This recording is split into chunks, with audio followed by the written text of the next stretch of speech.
बघा, काल सुद्धा मी बोललेलो आहे आणि या विषयावरती वेगळं काही बोलण्याची गरजच नाही.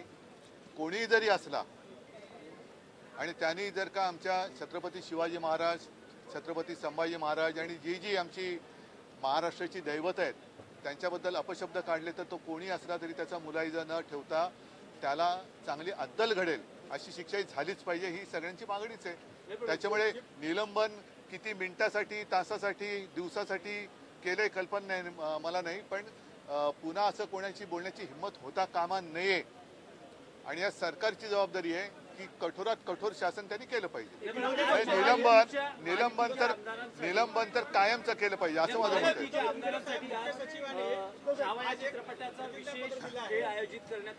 काय कोणी केला?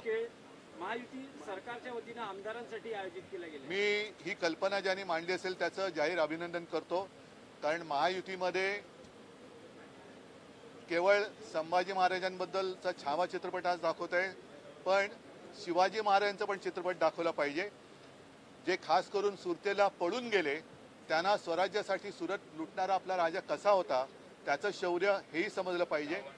ज्यांनी स्वराज्यासाठी धर्म न सोडता मेलो तरी 72 हे नुसतं बोलून नाही तर दुर्दैवाने त्यांचे भोगावं लागलं, त्या संभाजीराजांचा पिक्चर या गद्दारांना दाखवलाच पाहिजे. आणि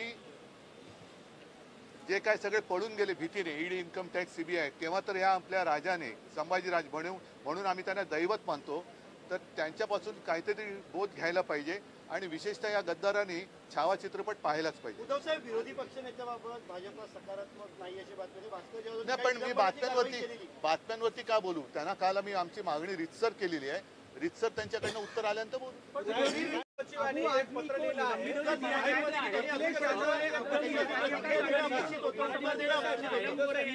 उपसभापती नीलम गोरे यांच्या विरोधात महाविकास आघाडीनं अविश्वासाचा प्रस्ताव आणलेला तो खरा अविश्वास प्रस्ताव आणायला आमच्याकडनं उशीर झाला.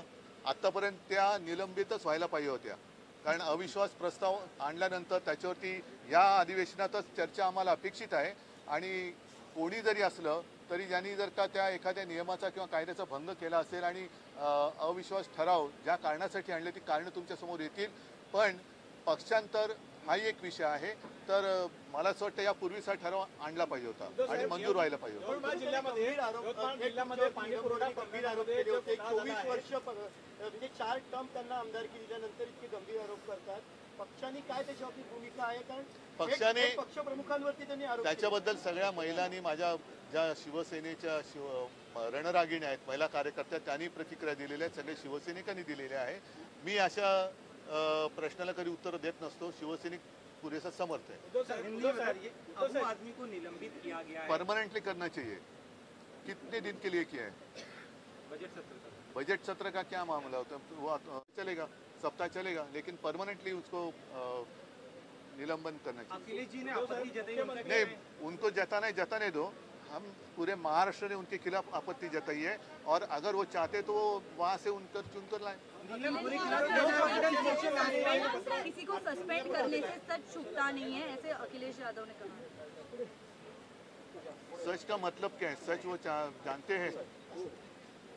नीलम गोरे के खिलाफ आपकी तरफ से, महाविकास आघाड़ी की तरफ से नो कॉन्फिडेंस मोशन लाया गया है. देर हो गई है, लेकिन अब इस सत्र में हमने लाया है और पूरे महाविकास आघाड़ी ने मिलकर लाया है.